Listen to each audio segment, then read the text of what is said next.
We've seen where air power, in terms of operational capacity, is going to go. We just had a wonderful idea of the possibilities for cooperation between small air forces. And now we're going to look at the theoretical level, or the conceptual level, with regard to the future of air power. And to kick that part off, we're going to start off with Dr. Robbin Laird. And Robbin, this right there. Okay, so that's a couple of websites where we've written a lot of things. This is my totally different presentation. When I realized that I was going to be at the end, there's no point in introducing the seminar, so now I'm going to conclude. So I have 3 slides summarizing what, if I were giving a longer presentation, this is what I would say. But the first point is about air power. And I think one of the most fundamental problems is that most people have no idea what air power actually is today. And that's because of 2 things. That we have this last decade of the land wars where air power has played a particular role, and you can have an 8-10 conversation that makes no sense in terms of anything we're likely to do anytime in the rest of our lifetimes. It'd actually be a debate. But the second is the more damaging problem, which is the remembrance of things past. We remember what air power did in '91, for example. And we're not going to use air power like we did in 1991 that way ever again. Now what happens is that you get these nostalgic people from the Air Force who think back to the good old days, you know, like Dave Deptula, who at the end of the day need to understand that we have to innovate, Dave understands that, to deliver the air power most appropriate to what we're going to do. So the conversation really has to be about what is it we're likely to do, need to do, and what will we have politicians and strategists adjust to the new reality. Because I think air power is more innovative than either the politicians who actually ask air power to go somewhere and strategists like me who just don't get it. A lot of people just don't get it.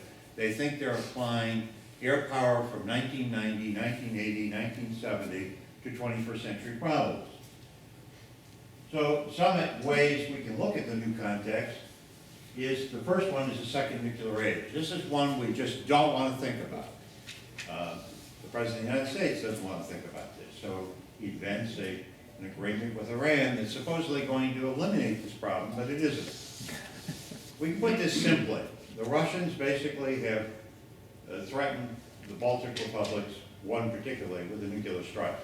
The entire reaction of everybody is, this is impossible to think about, because he wouldn't do it.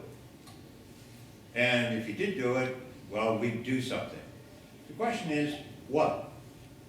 If you put a small yield weapon into an area of interest in order to politically blackmail people and seize property, what would you do? Well, I started early with Herman Kahn in my youth, and one of the things we did is, well, what do you do in different situations? The nuclear problem is back, and to show you how unwilling we are to think about this, let's take our defense of South Korea. We still have an army general in charge of South Korean defense, as if the next war in the Korean Peninsula is going to be a ground campaign like 1953. It isn't. It will be weapons, it'll be missiles, and even perhaps early nuclear use by the great leader. But the point is, I'm not saying I know what's going to happen, but the nuke equation's back big time. And we negotiated an agreement that takes no reductions really from Iran, and we don't know what they would do. We have to start thinking about it. We're also, our publics are not really interested in parking ground forces in the next Afghanistan. Of course, we could argue whether we should have ever parked our forces quite that way in Afghanistan, but we'll leave that aside. So we're really looking for insertion forces. Some objectives laid down by leadership, that's a big problem. What are your objectives for what duration?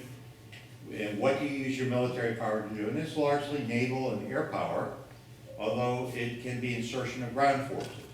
So last year, for example, when the United States and Britain really looked seriously at moving the Christians off of that mountain into Kurdistan, the Prime Minister of the United Kingdom said he wanted to do that as long as he didn't put boots on the ground. So the British came back and said, well, that's interesting, but we need 2 FOBs to put the Chinooks in to take those people in. Well, are those boots on the ground? And the Prime Minister unfortunately discovered that FOBs involve boots on the ground. The U.S. had another option, which was Ospreys, which required no boots on the ground in the way that the British would have had to do it. So the LPD, the Mesa Verde task group, when it went out, you had five Ospreys loaded on an LPD and several Ospreys in the task force designed to do that. The president decided not to do that, but the point is it's the kind of insertion that is only possible with a certain kind of air power. Then you have the question, in my view, of I think we're going to see the League Nation role concept become very significant. We saw it in Mali, where the French decided to do something up to a certain level of effort. We see it in the question of Baltic defense. I'm going to engage my Danish colleague on that in a minute. But I think we're in a situation where somebody's going to have to take charge of whatever their regional requirement is and build a coalition of support to execute. The United States is not showing up every time. The United States is not going to show up a lot of times. I'm not sure Barack Obama will be repeated, but the issue is the lesson should be learned. As I said in a French television program after he was elected, I said the good news is you have a European president elected in the United States. The bad news is you have a European president elected in the United States. So the third point is we have new force structure capabilities emerging. Now we've talked about air power, but the real point is we're talking about modular, scalable, C2 enabled forces. Now, Ed and myself and Richard Weiss wrote a book looking at how to rebuild military power in the Pacific. And in that book, we asked ourselves the questions. I mean, you can write any fantasy you want. We said, okay, up against who the Chinese are and the North Koreans are and the whole Arctic opening, which is having a major effect in the Pacific as well, how do you actually operate in some way to give you the presence that you need and the kind of interactivity with allies you need? It's a very different world. So we looked at what we thought were the key building blocks, which are presence, modular forces, scalability, and reach back. And this book was read by several of our commanders in the Pacific, including Hart Carlisle, and then Mark Forbeck, General Robbin. And we got a lot of positive feedback from staffs because it's an innovative way of thinking about how you build force appropriate to a task. Because you're not doing a task forever, you're doing your task centered, your task focused. And what the French showed us in Mali was that a very interesting way of approaching the problem, which is that they only went when the bad guys aggregated force to go against the capital. They then decapitated them. And then the French fought an incredibly brutal war in the caves of Mali. And fortunately, no reporters were there. My wife was. She told me, she assured me there'd be no danger. And then the question is the nature of the adversaries that we're dealing with.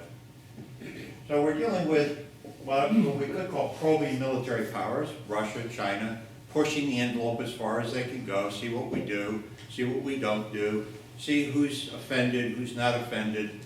And so the counter is how do you put alliances together to stop the probing? And then you have this question of pop-up states like ISIS. The interesting thing about ISIS is it only really works as it sees permanent territory. So it's almost like the Mali situation. As they tried to seize territory, you're going in to put pressure on them. And the military will never be a great counter-terrorism instrument. It's part of, it's part of the toolkit, but that's not going to be its bread and butter, in my view. And we're looking now at a different set of platforms. Now this is based on a lot of work I've done with the new tanker, the new Airbus tanker, the A400M, the F-35, and so on. You have a whole new generation of multi-mission, multinational platforms that although they're labeled as replacement platforms, they're not. So is the tanker being flowed by the RAF a tanker, an ISR platform, a C2 platform, a lifting platform? Well, in fact, they own 5, and they justified 2 more as airlifters, basically. It was developed for the U.S. Air Force and selected by Secretary Wing largely as an adjunct to the 5th generation fleet because of all that space you've got in the second deck. I will point out, because of politics in the United States, we still have no tankers. And there are something like 28 operational Airbus tankers. Oh well, I'm not bitter. The problem is that all this new stuff is all been criticized by every journalist known to man. Well, we like to call them the cubicle commandos and the asserted facts journalists. You'd be glad to know the A400M doesn't work, the F-35 doesn't work, the Osprey doesn't work, everything doesn't work. And the reason it doesn't work is you actually don't visit anybody who's making it work. So I went to the 400M squadron in Lyon recently, and the guy, it was just classic. He says, people don't realize it's a software upgradable aircraft. Yes, I don't have this capability now, but in 6 months I will have the capability. Ooh, it sounds like the F-35. And then he says, you know, we're flying it all the time. It's a developmental aircraft. He said it was concurrently developed. And he said, fortunately, nobody's figured that out, so they're not criticizing us. But the issue is that I've discovered that one of my roles in this phase of my life is I'm talking to all the young guys and gals who are making the new platforms work because they have nobody else to talk to complain about too. So when there was a younger Chip Burke, I interviewed him when he was at Nellis Air Force Base right after Wynn was fired, and General Troutman said, "There's Chip Burke." I said, "Who the hell is he?" and then the point is that we're looking at cross-functionality over the battle space. So what the Aussies are looking at is inherent in the technologies. It really is a question of whether we can be as smart as our technologies allow us to be and get out of the platform replacement ghetto. We have a real problem in the U.S. acquisition process where, you know, helo replaces a helo. The tilt rotor aircraft doesn't exist, so it doesn't replace it with anything. I remember a conversation we had with a senior Army guy who said, well, why don't you buy 3 squadrons of tilt rotor aircraft to do the medevac? And besides the fact that they asked the Marines to do medevac, which they're not supposed to do, because how about thinking 1,000-mile chunks rather than 50-foot, 100-mile chunks? Well, we want our own Osprey. Our Osprey has to hold more Army officers, or more Army. It has to be double the size of the Marines. Okay. Now the question is, the challenge we really have is the cut-offs that protect the interests of democracies, recognizing the rapid timeline our decision makers have. Okay?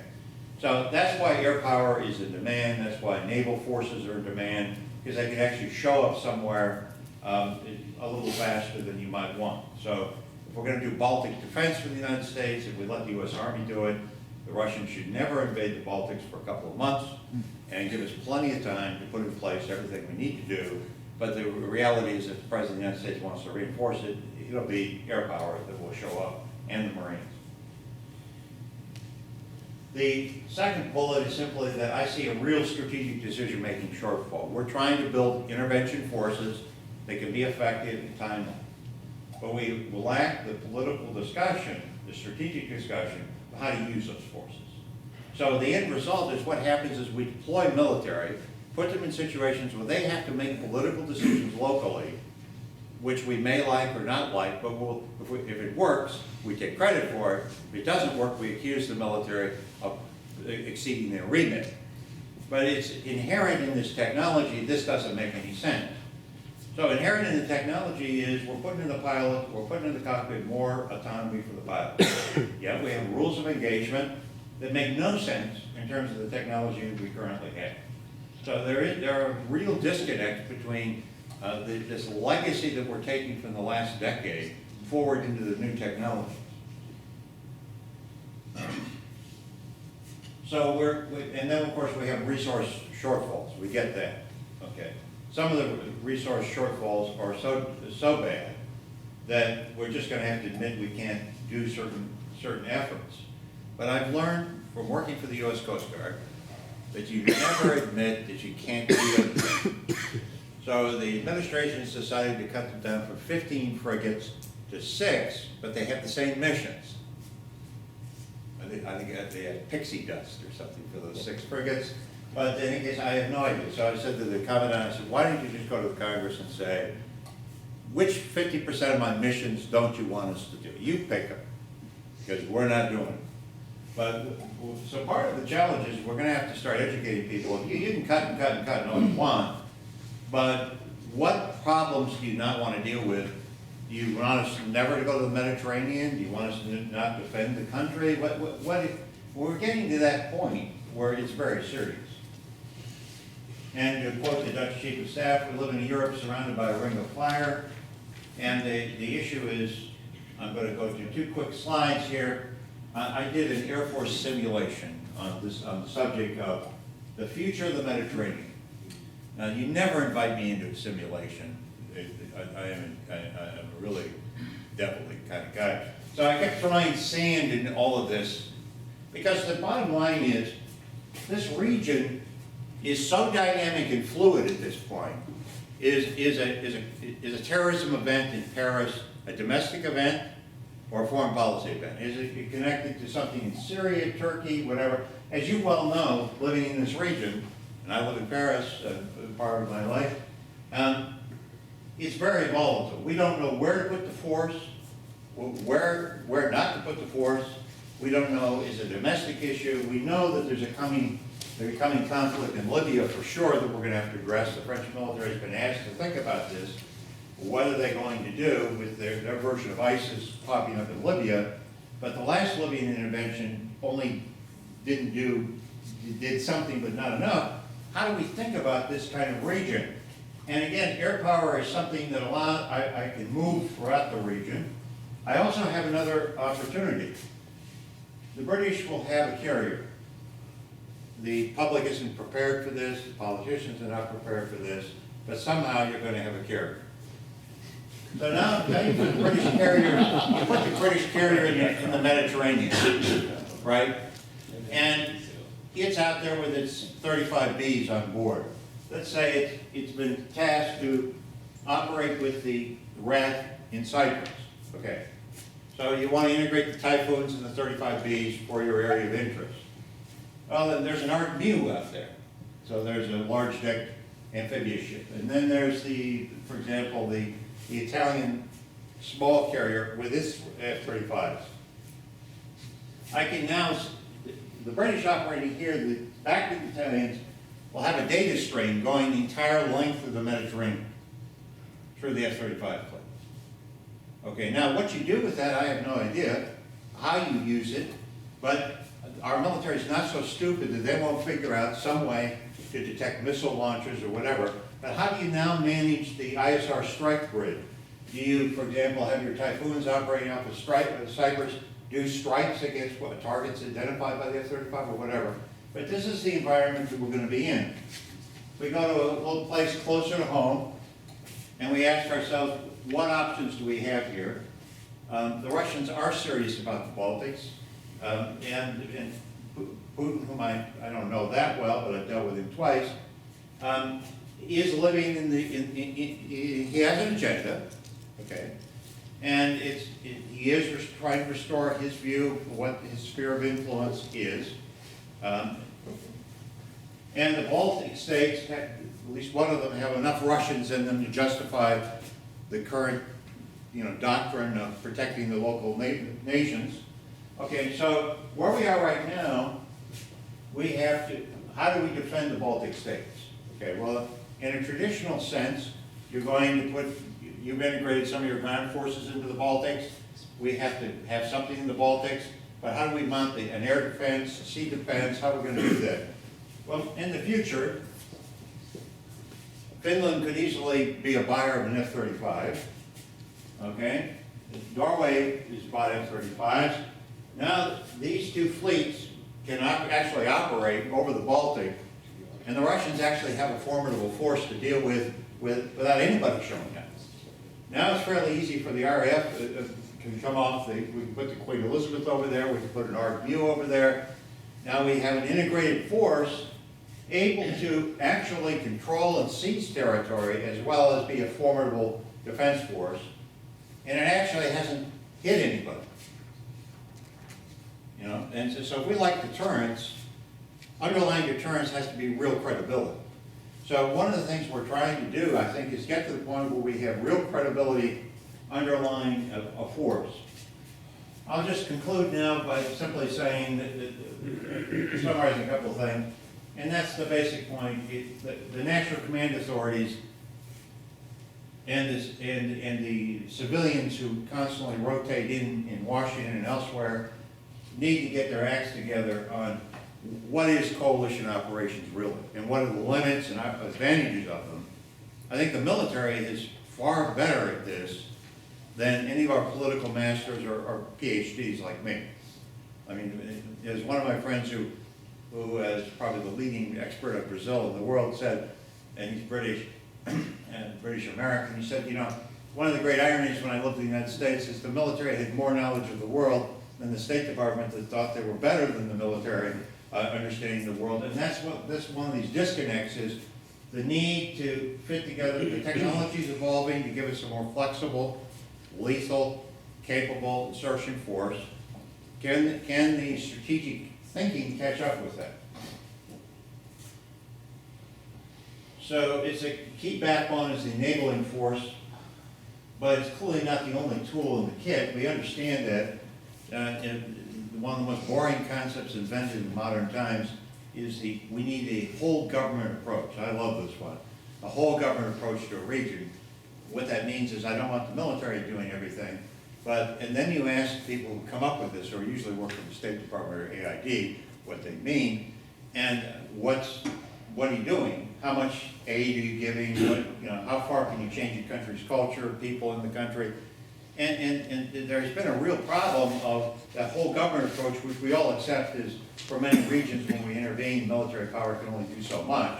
We accept that. But how do you balance all of that?